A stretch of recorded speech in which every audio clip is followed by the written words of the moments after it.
Welcome to the deep dive. We have a tough one to unpack today. Yeah, this one's really heavy. It's a case out of Taylor, Michigan, and honestly, it's every parent's worst nightmare. I read the report this morning and I'm still trying to wrap my head around it. Imagine this.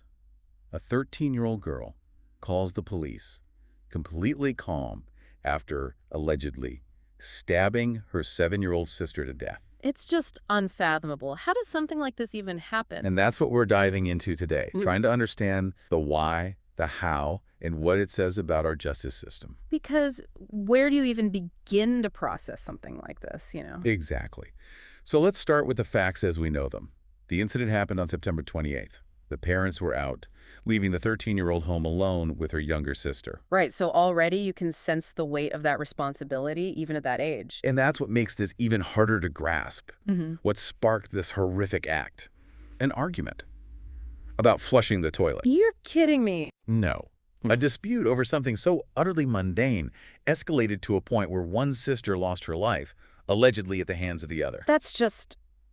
It's beyond disturbing. This isn't a case of sibling rivalry gone wrong. This is a level of violence that's difficult to comprehend. It really is. And the details are even more unsettling. The police report mentions multiple weapons used. A butcher knife and a hunting knife. Wow, that's chilling. It suggests something more than just a spur-of-the-moment act of rage. Exactly. It points to a level of premeditation, and that's where things get really complicated, especially when you consider the girl's age. 13 years old. It's hard to reconcile that with the level of premeditation this case suggests. Absolutely. After the stabbing, the 13-year-old called her father first, then 911. When the police arrived, the scene was horrific. The young girl had been stabbed multiple times. Oh, God. How awful. She was rushed to the hospital, but she didn't make it. Just heartbreaking. And the fact that she called her father first, that's a strange detail. I wonder what was going through her mind at that moment. Right. It's easy to speculate, but we have to be careful. We're dealing with a very young person who's just been through an incredibly traumatic event. For sure. It's all so complex. But what we do know is that the Wayne County Prosecutor's Office is taking this extremely seriously. Absolutely.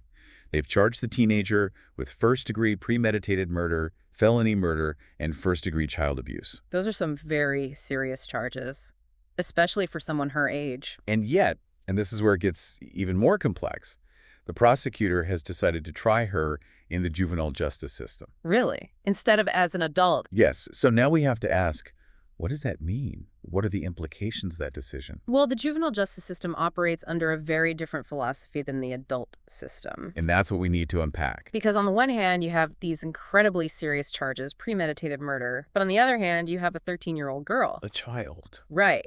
And that's the heart of this deep dive, isn't it? Trying to understand how a system designed for rehabilitation can address a crime of this magnitude. Yeah. Exactly. Yeah. It's a tough one, right? Because how do you even begin to reconcile those two things? Premeditated murder and a 13-year-old. Exactly. It's a case that really challenges our understanding of the juvenile justice system. Because the focus there is on rehabilitation, right? Helping young people who've gone astray find their way back to a better path. Right. Giving them the tools and support they need to become productive members of society. But how do you even begin to do that with a crime of this nature? Well, it's certainly not easy, but at the heart of it, rehabilitation within the juvenile justice system is about understanding the root causes of the behavior. So in this case, you'd be looking at things like mental health. Absolutely. A psychological evaluation would be crucial, trying to understand what led a 13-year-old to commit such a violent act against her own sister.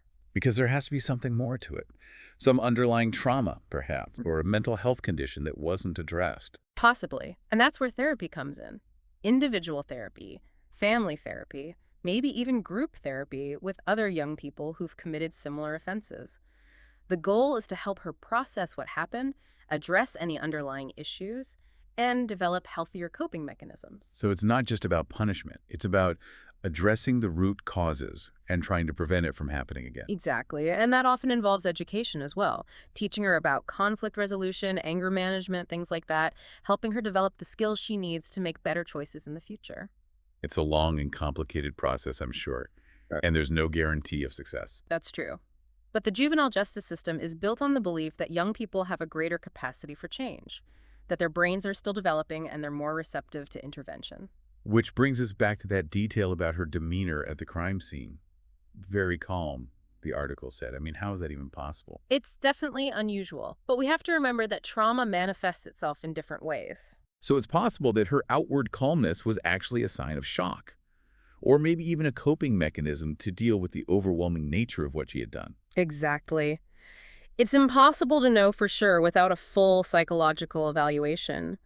But it's a reminder that we can't always judge someone's internal state based on their outward appearance, especially in the aftermath of something so traumatic. Absolutely.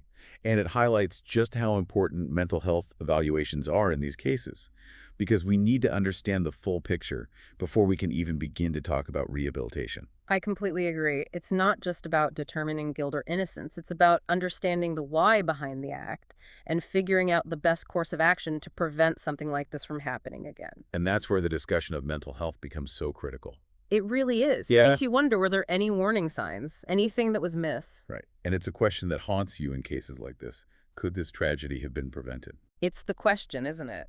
And while we can't go back, what we can do is learn from it. This case, as difficult as it is to grapple with, underscores the importance of mental health awareness, especially for young people. Absolutely. So how do we do that? Where do we even begin? I think it starts with education. Educating ourselves, parents, educators, even kids themselves about the signs of mental health struggles. Because it's not always obvious. Right. It's not always a cry for help.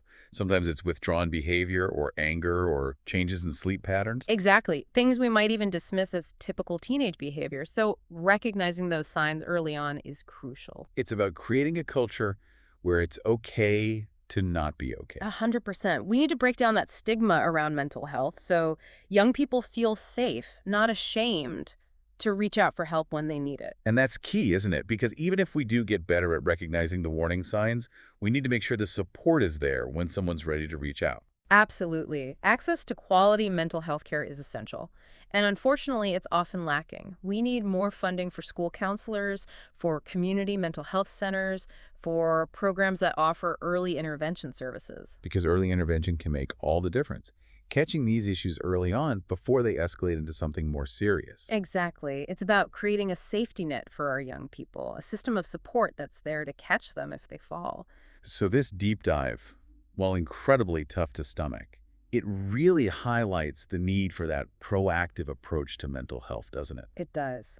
This case, as tragic as it is, should serve as a wake-up call. We need to prioritize mental health in our homes, in our schools, in our communities. Because it's not just about reacting when something goes wrong. It's about creating a world where these tragedies are less likely to occur in the first place. Couldn't have said better myself. And on that note, to our listeners, thank you for joining us for this incredibly difficult but important deep dive. If you or someone you know is struggling with mental health issues, please remember, you're not alone. Reach out. Talk to someone you trust, a family member, a friend, a mental health professional. There is help out there, and there is always hope.